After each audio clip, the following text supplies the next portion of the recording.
kulanti wanaagsan daawadayaal war degdeg ah musiibadii ugu weyneed ayaa ka taagan deegaanada maamulka Galmudug ka gadaal markii beelihii halkaasi wada digay ay bilaabeen inay dadkii rayidka ahaa ee isugu jiray haweenka iyo caruurta ay iska xasuuqaan haddii aad horay u ogeeday hooyo iyo sidoo kale saddex gabar oo ay dhashay in hal goob lagu wada dilo maanta waxaan maraynaa hooyo 80 jir ah in la dilo sidoo kalena la dhaawaco caruur iyo sidoo kale ilmo yaryar beelihii halkaasi wada digay markan waxay u muuqdaan inay gibi ahaanba iska ilaalinayaan inay ragga iska dilaan sidoo kalena xaaladdu ay u jihaysatay in la iska dilo maatida iyo sidoo kale caruurta waxaan eegaynaa labadii beelood ee halkaasi dhibaatada baan ay ku dhex martay saacadihii la soo dhaafay gaar ahaan beesha Duduble oo qaaday xalay talaabo argoosiya oo ay kaga argoosanayeen beesha Habargidir saddexdii caruur ahayd iyo sidoo kale hooyadood ee dhawaan lagu dilay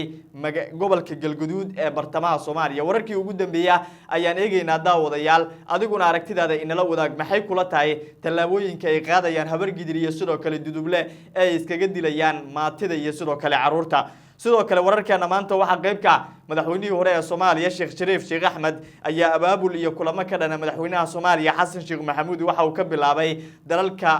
wadamada dibadda ah asigoo xilligan ku sugan dalka Norway sidoo kalena halkaasi ka wada abaabul ka dhana madaxweyne Xasan Sheekh Maxamuud Sheekh Shariif oo gaaray magaalada Oslo ee dalka Norway ayaa waxa la soo warinayaa in madaxweyne Xasan Sheekh oo go'aanka madambeysta ka qaatay asigoona bilaabay in jaaliyadaha Soomaaliyeed ee ku nool dalalka reer galbeedka iyo sidoo kale dalalka Afrikaanka ahba oo bilaabay inuu ku kiciyo madaxweyne Xasan Sheekh wararkii ugu dambeeyay ayaan soo koobaynaa daawada adiguna ka aragti dhiibo ugu horeyn qaybta hoose ee faalada muuqaalka like sar share garay haddii aad ku cusub tahay janaalkeena ku soo biir si aad u hesho xogaha degdega ah aan ku bilownay mid kamida musiibooyinkii ugu waaweynaa ayaa ka taagan in dhawaanahana deegaanada maamulka Galmudug gaar ahaan gobolada Galgaduud iyo Mudug kuwaas oo xaalad quus ay ka taagan tahay xalay beesha Duduble ee degta deegaanada maamulka Galmudug ayaa qaaday talaabo ay kaga argoosanayso beesha reer Xaaji Saleemaan ee ka soo jeeda beelahaan beelweynta Habargidir ka gadaal markii ay dhawaan ka dileen saddex caruura ama saddex gabdhood iyo sidoo kale hooyadii dhashay xalay talaabo culus ayay qaadeen iyaguna dhankooda waxayna dileen hooyo 80 jir iyo sidoo kale waxay sidoo kale dhaawaceen wiil iyo sidoo kale gabar waxayna arintani u muuqataa mid faraha ka sii baxaysa dadka Soomaaliduna ay si weyn isu gooracayaan ama birta ay iska aslayaan haddaba talaabada ay qaaday xalay beesha Duduble ayaa waxay markaasi u muuqatay mid argoosiya oo ay kaga argudanayaan dhawaan dilkii loo geystay saddexdii gabdhood iyo hooyadood oo markii la soo taagay maxkamadda gobolka Galgaduud ay ku xukumaysay wax dila sidoo kalena la sheegay ama la ogaaday ama sida warbaahinta ka muuqataba ay ku xukuntay kaliya muddo 5 sanadood ah laba kamida halka mid kamidana ay ku xukuntay 3 sano taasi waxay keentay carabba aan inay ka qaadaan beelihii halkaasi degay sidoo kale waa gaar ahaan beesha Duduble taasoo iyada laga dilay in dadkii rayidka ahaa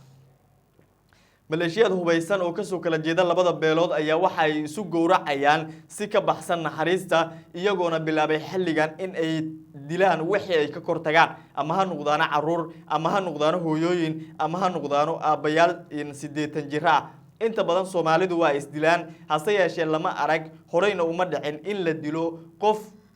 caruura ama sidoo kale haween ama waliba xitaa dadka waaweyn oo da'da ah laakiin waxay ahaa jirtay dadka 20meeyada iyo 30meeyada ku jira kaliya in la iska dilo ay xaajadu ahaan jirtay oo Soomaalidu intaasi ay markii ugu horeysay iska dili jirtay laakiin xaajadu halku meel ka sii fog ayuu sii gaaray waxayna loo sii durgayaa aaga mucjisada iyo sidoo kale in la xasuuqayo birtana la iska aslayo qofkii laga kortagana si toos loo dilayo oo nafta la dhaafinayo loona aawa yeeli maayo hooyaha ahaado caruur ha ahaado ama ha ahaado qof waayeela oo 80 jir beelaha halkaasi wada dega ayaa markan waxay u muuqdaan marka inay kaga argoosanayaan beel kastana ay qaadayso talaabo ay kaga argudanayso beesha kale waxaana xalay dhacay mid kamid ah musiibooyinkii ugu waaweynaa talaabo lagu fasiray oo waxa nafta la dhaafiyay hooyo 80 jir ah oo lagu magacaabo Madiina waxayna ka soo jeeday beelweynta Habargidir gaar ahaan beesha reer Xaaji Saleemaan dhacdadan ayaa ka dhacday deegaanada gobolka Galmudug ama gobolada Mudug iyo Galgaduud iyadoona maleeshiyaadkii kale ee waxa la soo warinaya ee ka soo jeeday in beesha reer Xaaji Saleymaan iyaguna mar kale ay ku hanjabayaan inay qaadayaan tallaabo ka dhana in maleeshiyaadkii sameeyay ama dilka geystay. intaas markii laga soo tago hogaamiyaha maamulka Galmudug Axmed Cabdi Kaariye Qorqor ayaa waxa uu wajahayaa eedeymo culus oo kaga imaanaya dhanka beelaha halkaasi wada dega iyagoo ninkan ku tilmaamay nin markaas u dhigma Abululu iyo ninkii lagu magacaabay oo ku sugnaa Suudaan gaar ahaan gobolka Darfur oo in ka badan 3,000 oo ruux hal goob ku wada dilay. taasina waxay ninkan u keentay dhaliilo iyo sidoo kale eedeymo waaweyn oo loo jeediyay saacadihii la soo dhaafay iyo sidoo kale inuu raali ka yahay dhibaatooyinka halkaasi ka taagan. booliiska iyo sidoo kale deegaanada maamulka Galmudug ayaan ilaa iyo iminka wax wara soo saarin sidoo kale aan ka hadlin dhibaatadii dhacday sidoo kalena ma aysan soo qaban dadkii markaasi dhibaatada geystay. sidoo kale dadkii hore loo soo qabtay ee saddexda eedeysana ahaa ayaa markan waxay u muuqdaan inay ka bixi doonaan xabsiga maadaama laga argoostay beeshii kale oo beeshii ay ka soo jeedeen laga argoostay ama laga migay in caruurtii iyo sidoo kale haweenkii ay xasuuqeen.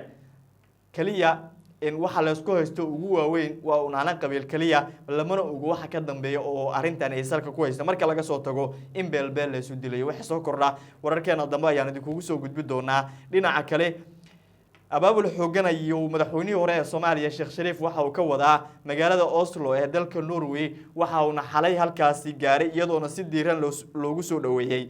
Sheekh Shariif ayaa bilaabay abaabul ka dhan madaxweyne Xasan Sheekh Maxamuud waxaana horey loogu yaqiinay inuu ka mid yahay siyaasiyiinta aan inta badan dalka dibadiisa lacagaha iyo sidoo kale kharashaadka ka doonan sidoo kale jaaliyadaha Soomaaliyeed ee dalalka dibadda ah ee markaasi ku sugan aan inta badan kulamo la qaadan jirin. hase yeeshee markan waxa uu muuqdaa in qorshihiisa in ololihiisa filla Soomaaliya uu wax badan ka bedelay sidoo kalena uu bilaabay inuu dalalka diriska ah tago iyo sidoo kale guud ahaan dalalka adduunka si uu halkaasi kulamo ula yeesho dadka halkaasi ku sugan ee jaaliyadaha Soomaaliyeed si ay u taageeraan ololihiisa doorashada ee ka dhanka madaxweyne Xasan Sheekh Maxamuud sidoo kalena uu doonayo inuu ku dhaxlo kursiga ugu sareeya dalka. madaxweyne Sheekh Shariif ayaa la sheegay in intuu ku sugan yahay wadanka Norway gaar ahaan Oslo oo la kulmi doono dadka halkaas ku sugan ee jaaliyada Soomaaliyeed iyadoona xalay la arkayay dadkii ugu badnaa oo isu soo baxay. sidoo kale Shariif ayaa ka qayb galaya in munaasabad markaas lagu weyneynayo ama lagu soo bandhigayo